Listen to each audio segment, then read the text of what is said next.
नमस्कार।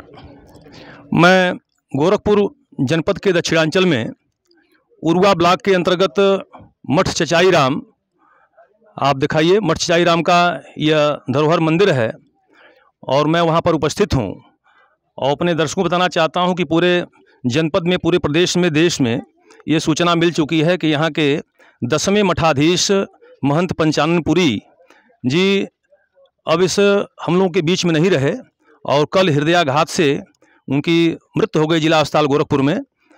तो मैं थोड़ा सा अपने दर्शकों को बताना चाहता हूँ कि 10वें महंत के रूप में महंत पंचाननपुरी जी स्थापित थे और उनके बारे में बताऊँ तो पहले मैं चल रहा हूँ सीधे जहाँ पर उनकी समाधि की तैयारी चल रही है इस मठ से। आइए हमारे साथ दिखाइए।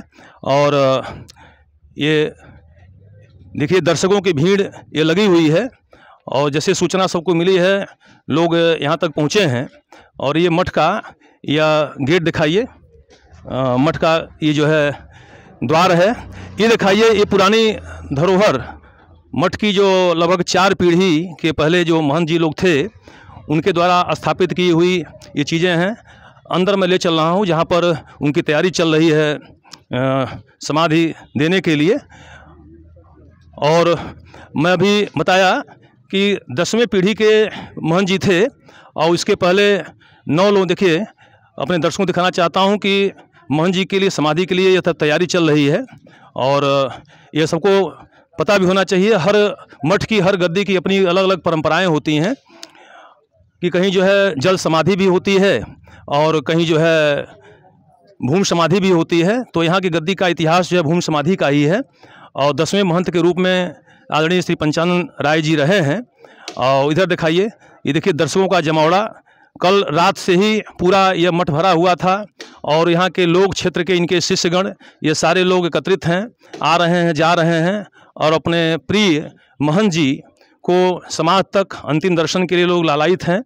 और 3 बजे कार्यक्रम 3 बजे से होना है और बगल में ही, मठ के बगल में यहाँ जो 9 महंत की समाधि वहाँ पर दी गई है उस पर हम चर्चा करेंगे। अपने दर्शकों के लिए जरूर बताना चाहेंगे यहाँ के इतिहास के बारे में कि यहाँ का इतिहास क्या है।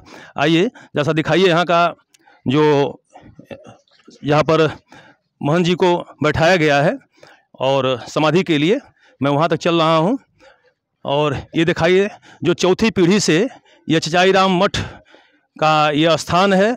वो तो मंदिर अभी आप देखे हैं कि मंदिर जो है आदरणीय महंत पंचाननपुरी जी ने ही इसको स्थापित किया था, शिव मंदिर और माता जी का मंदिर। तो इस तरीके से यह अपने लोकप्रिय महंत के लिए यहाँ देखिए दर्शक सब लोग बैठे हुए हैं और अभी आदरणीय महंत जी का यह समाधि लगभग 3 बजे कार्यक्रम शुरू होगा और लोग श्रद्धा सुमन अर्पित कर रहे हैं।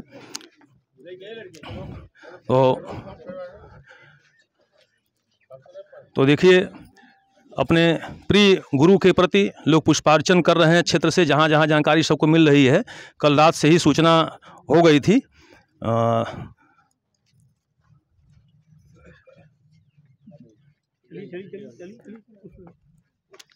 तो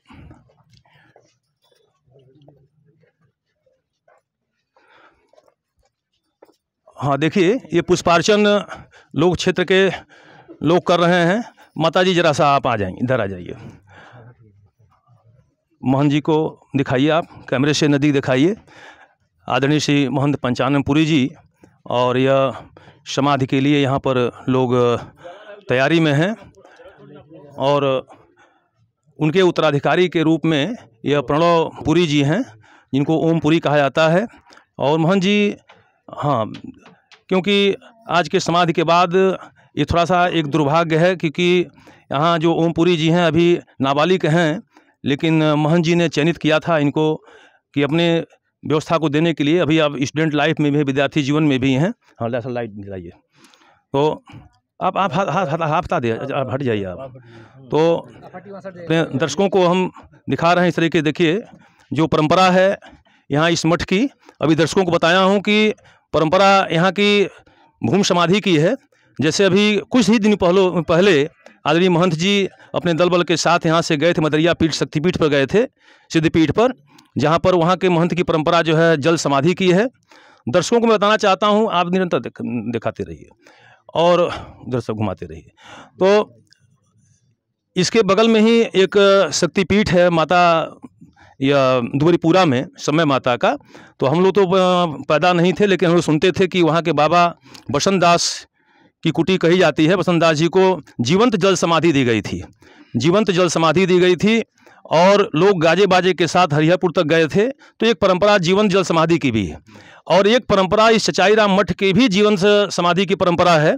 मैं बताऊं अपने दर्शकों को, लोग कम से कम लोग जाने इस इतिहास को कि इस गद्दी का क्या इतिहास रहा है।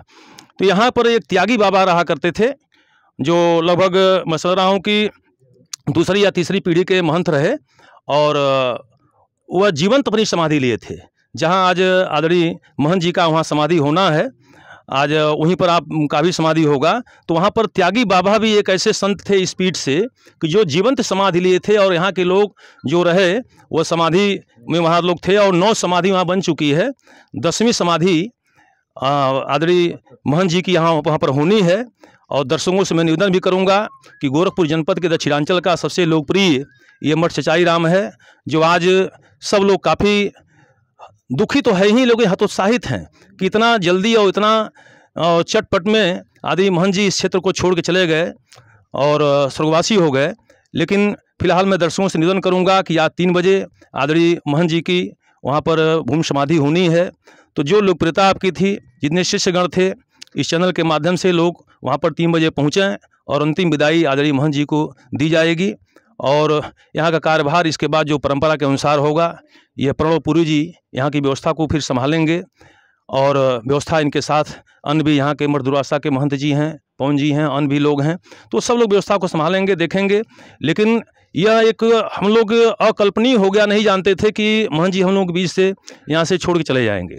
तो थोड़ा सा इतिहास में आगे चलता हूँ, यहाँ के लोगों से पूछना चाहता हूँ कि यहाँ की क्या व्यवस्थाएं हैं और क्या इस गद्दी का क्या इतिहास है। जैसा कि मुझे जानकारी दी गई कि ये जो गद्दी है 1833 से यह स्थापित की गई। 1833 से यह गद्दी स्थापित यहाँ पर हुई, और बढ़िया पार राजा का इतिहास मिलता है। चूँकि हम लोग भी यहीं के विद्यार्थी रहे और यहीं हम लोग का घर मकान है, लेकिन हम लोग पूरी इतिहास को हम लोग नहीं जान पाए। लेकिन आदरणीय महंत जी के इस निधन के बाद ये जिज्ञासा जागृत हुई, और यहाँ के लोग बताए कि 1833 से यह महंत जी ये इस गद्दी की शुरुआत होती है।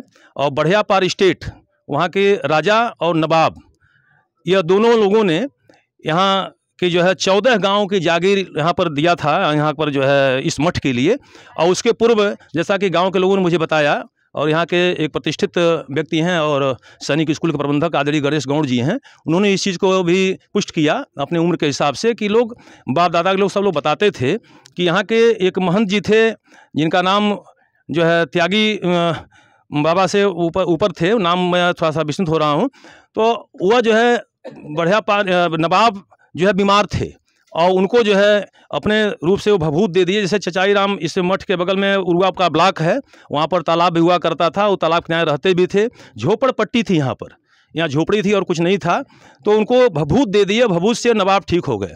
ऐसा माना जाता है कि कहा जाता है कि उस भभूत ठीक होने के बाद नवाब खुश होकर के इस मठ के लिए ये तमाम जागीर दी, और उसके बाद बढ़िया पार स्टेट के लोग दिए। तो वास्तव में जो ये चचाईराम पीठ जो है, ये गद्दी है, ये सभी दर्शकों सबको जानना चाहिए कि यहाँ का जो इतिहास है 1833 से है। और इसके पहले स्वर्गीय शिवानंद पुरी जी महंत थे, इसके पहले स्वर्गीय रामबली पुरी जी थे, हम लोग वही जानते थे। लेकिन आज के बाद मैं निष्कर्ष निकाला, मतलब लोगों से बयान लिया, तो मुझे लगा कि लगभग 10वें जो है आप गुरु के रूप में यहाँ पर स्थापित हुए आदरणीय महंत जी। और मैं सोच रहा हूँ कि 1980 से भी बताए हम लोग, 1980 से इस गद्दी की बागडोर जो है शिवानंद पुरी के बाद उनके आप शिष्य थे। और ये जो चचाईराम की गद्दी है, यह पूरी गद्दी गोस्वामी लोगों की गद्दी है। अभी मैं वार्ता कर रहा था, इधर सब साथ आना चाहिए, ठीक है।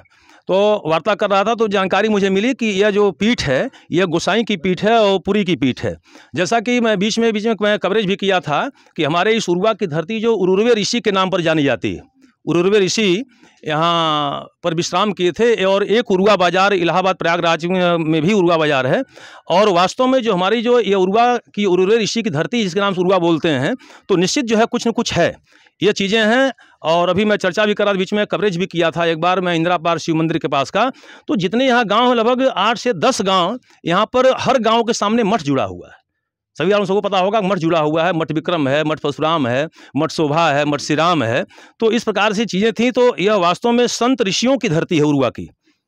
यहाँ के प्रसिद्ध जो है ज्योतिषाचार्य, ज्योतिष सम्राट और राष्ट्रपति पुरस्कृत डॉक्टर हरिराम त्रिपाठी जी हैं, उनसे भी मैं इस पर वर्जन लिया था। राजेश त्रिपाठी जो वर्तमान में चिल्लूपार के विधायक हैं, उन्होंने अपने लेखनी से जब पत्रकार थे, उन्होंने कवरेज भी किया था उरुआ की धरती को। तो आज हम इस धरती को नमन करते हैं। जो नई पीढ़ी है वो भी जाने कि यह मठ चचाई राम का इतिहास क्या है, यहाँ की भूमि का इतिहास क्या है। वास्तव में जो 10 गांव मठ से जुड़े हुए हैं, तो निश्चित कहीं न कहीं से कुछ ऋषि परंपराएं यहाँ की रही हैं, ऋषि परंपराएं रही हैं और लोग जुड़े रहे, और आज ये सब मठ के नाम से गाँव सुशोभित हो रहे हैं। जंगल था। अभी यहाँ बात चल रही थी जिसे बताया गया कि चचाई राम का नाम कैसे पड़ा। मेरे अंदर जिज्ञासा, चूँकि मैं हिस्ट्री पढ़ाता हूँ, थोड़ा सा इतिहास मुझे यह अच्छा लगा कि चचाई राम नाम कैसे पड़ा। तो लोग बताए कि यह चचाई राम जो है चर्चित राम के नाम से हुआ है, कि यहाँ पर राम की चर्चाएं होती थीं। जो यहाँ पर ताल है जो है ब्लॉक के बगल में, तो वहाँ पर लोग आते थे, जैसे संत लोग, झोपड़ी होती थी और वहाँ पर राम भगवान की चर्चाएं होती थी। तो चर्चित राम लोग जुड़ते थे। तो चर्चित राम से इस गांव का नाम चचाई राम पड़ा है। मैं दर्शकों को बताना चाहता हूँ, चूँकि मैं ज़्यादा प्रूफ तो नहीं दे सकता हूँ, लेकिन अभी बुजुर्गों से, वृद्धों से मैं जानकारी लिया हूँ, तो लोगों ने इस चीज़ को एक्सेप्ट किया है, बताया भी है कि ये चचाई राम जो गाँव है, चर्चित राम के नाम चचाई राम है। और वास्तव में यह सिद्धों की धरती रही है। आज जो मैं यहाँ खड़ा हूँ, आदरणीय महंत जी हम लोगों के बीच में नहीं है, लेकिन यह वास्तव में यह सिद्धपीठ ही कहा जाए, शक्तिपीठ नहीं, सिद्धपीठ ही हम कह सकते हैं। शक्ति की निश्चित यह सिद्धपीठ है। जो मठ के नाम से गांव है, वास्तव में धरती यह सिद्धपीठ है। तो ये यहाँ की चर्चाएं रही हैं। और 2 स्टेट के बारे में जानकारी दिया, क्योंकि लोगों अंदर जिज्ञासाएं होती थी चचाई राम मठ क्या है। तो बहुत सी चीज़ें यहाँ पर। और आदरणीय महंत जी जो यह हम लोग खड़े हैं, जो मकान बना हुआ है, अभी जानकारी मिली कि अभी इसके पहले जो है यह 4 पीढ़ी पहले यहाँ के महंत जी ने इसको बनवाया था। जो चौथे यहाँ के महंत थे, 10वें महंत आप जो है यहाँ के आप रहे हैं। तो मैं चल रहा हूँ, थोड़ा सा दर्शकों से थोड़ा सा दिखाइए, जैसा बात करें वहाँ की परंपराएं क्या रही हैं। बहुत देखिए, लोग काफ़ी उत्सुक हैं, सब लोग यहाँ पर काफ़ी उत्सुक हैं लोग जानने के लिए कि यहाँ की कहानी क्या रही है। जानकारी लगभग मैं अपने दर्शकों को दे दिया कि वास्तव में यहाँ का इतिहास क्या रहा है। और 10वें महंत के रूप में आदरणीय पंचाननपुरी जी यहाँ के मठ के मठाधीश थे। और आइए जैसा यहाँ से कुछ बुजुर्गों से बात करें हम और जानकारी लेना चाहते हैं। आइए पांडे जाइए। आपके द्वारा काफ़ी जानकारी मिली कि जैसे पहले महंत यहाँ के कौन थे, आपको नाम बताइए। गंगापुरी जी, 1833 में। 1833 में। तो गंगापुरी के बाद आप सभी महंत जी का नाम बता सकते हैं? जैसे कि आप कुछ लिखे हैं, प्रमाण आपके पास हैं, मतलब पत्रिक, जैसे ये अभी बता रहे थे कि हमारे पूर्वजों के द्वारा ही स्थापित यहाँ के लोग महंत रहे हैं। नहीं, महंत मतलब कई जगह से लोग आए यहाँ पर, मतलब लेकिन गद्दी आप लोग पूर्वजों की है। तो गंगापुरी के बाद आप सभी महंत के लोगों का नाम बताइए। हाँ जी, रघुनाथपुरी उसके बाद हुए हैं। उसके बाद हुए क्या नाम, राम जियावनपुरी। राम जियावनपुरी के लड़के हुए मुलहुपुरी जी। उनसे हम लोग 7 भाई हुए जी। तो वहाँ से थोड़ी गद्दी बिलग हुई, बिंदेश्वरीपुरी आ गए। उसके बाद तो बिंदेश्वरीपुरी नहीं, ब्राह्मण, हाँ ब्राह्मण थे, लेकिन गद्दी जो है गोसाई गोस्वामी की थी, तो वह मठाधीश हुए। मठाधीश बिंदेश्वरीपुरी ने ही इसका निर्माण कराया था। हाँ, हाँ बताते हैं, चौथी पुरी बताते हैं, मतलब आप लोग पता ही रहेंगे। जी जी जी। बाकी क्या, उसके बाद रामबलीपुरी हुए 1965 में उमर गए जी। उसके बाद शिवानंदपुरी आए जी। शिवानंदपुरी के बाद आप आए। कब आए? 1980 में। हाँ, 1980 में आए। तो ये शिष्य थे शिवानंदपुरी जी जी जी। तो और बताइए, कुछ बता सकते हैं इतिहास यहाँ के बारे में? जैसे आपने बताया, तो मैं तो उसके बारे में अपन दर्शकों को बता दिया कि क्या है क्या नहीं है व्यवस्था यहाँ की। तो यहाँ एक त्यागी बाबा भी हुआ करते थे। हाँ, एक गंगापुरी से ही है, अब वहीं से होगा। तो वह जीवंत समाधि लिए थे? जीवन समाधि लिए थे जी। तो उनके जीवन समाधि के बाद यहाँ की परंपरा ये भूमि समाधि की है। और वहाँ जो जितने लोग हैं वहाँ पर उनका सबका कुछ गड़ा है, चाहे पूरा शरीर गड़ा है। सब बता पाएंगे, क्योंकि पहले की बातें हैं। 9 महंत लोगों का हो गया इतिहास वहाँ का जो है। तो अच्छा, ऐसा भी कुछ बताते हैं कि यहाँ की गद्दी मठ चचाई राम की रजाधीपुर आजमगढ़ से ही बिलोंग, ऐसा कुछ है क्या? घराना है वो। अच्छा, गुरु घराना जी। हम वहाँ के वो गुरु हैं, हम लोग शिष्य हैं। अच्छा, जी। मतलब गद्दी से कोई ताल्लुक नहीं है, मतलब गुरु घराना वहाँ का रहा है। क्योंकि ये तमाम चर्चाएं होती हैं, कोई कहता है रजादेपुर आजमगढ़ से या गद्दी बिलोंग होती है। अभी तमाम लोग चर्चाएं करते हैं कि नहीं दोहरा के पीठ का, दोहरा लोग क्या बोलते हैं ऐसा क्या? नहीं, वो लोग शिष्य रहे हैं, शिष्य रहे हैं। शिष्य रहे हैं। और यहाँ के डॉक्टर साहब आइए, डॉक्टर साहब जरा सा बताइए, जैसा बताइए जो है इसके बारे में जरा बताइए। जैसा वो चर्चा होती है कि जैसे मान लीजिए कि मठ को, यहाँ के मठ को लोग जैसे रजादेपुर मठ का जी, जी। शिष्य हैं ये लोग, अच्छा जी, वैसे ही यहाँ के ये लोग शिष्य बने थे, दुघरा के लोग यहाँ इस मठ के। जी, तो ऐसे शिष्य जो लोग ये दीक्षा लिए हैं वो लोग शिष्य हैं। शिष्य ऐसे बहुत गाँव में शिष्य लोग हैं, दीक्षा जो लिए हैं। अच्छा, ये लोग दीक्षा वाले हैं। जैसे मतलब दीक्षा लिए, दीक्षा लेकर के और यहाँ पर जमीन में लोग दान किए होंगे। मतलब ये हम नहीं कह सकते हैं कि ये मठ जो है ये फला यहाँ का, ऐसा कुछ नहीं है। तो देखिए ये सब बहुत सारी चीज़ें, ये चर्चाएं होती रहीं और यहाँ आने के बाद इसका आज निष्कर्ष निकला। और संभवतः हम लोग भी कई बार प्रयास किए लेकिन वहाँ तक नहीं पहुँचे। लेकिन आज आने के बाद हम लोग की धरती भी यहीं की है। लेकिन ये लगा कि यहाँ पर 10वें महंत आदरणीय पंचानन पुरी जी थे और इसके पहले 9 लोगों की समाधि हो चुकी है मठ पर। मठ के बगल में वहाँ ज़मीन है, वहाँ पर समाधि स्थल है, वहाँ पर ये किया गया है। और यहाँ के क्षेत्र के सम्मानित आदरणीय गणेश प्रसाद गौड़ जी हैं, आ जाइए जरा सा। हाँ, आप उनके लड़के सौरभ जी हैं। तो आप क्या कहना चाहेंगे इस पीठ के बारे में? चूँकि आप एक छात्र नेता भी हैं और प्रदेश में काफ़ी आपका एक हलचल भी है, युवाओं के बीच में है। आप इस गांव के निवासी भी हैं और आपके पिताजी ने काफ़ी ये बताया कि ये चर्चित राम, मुझे आज तक ये जानकारी उन्होंने दिया, चर्चित राम के नाम चचाई राम है।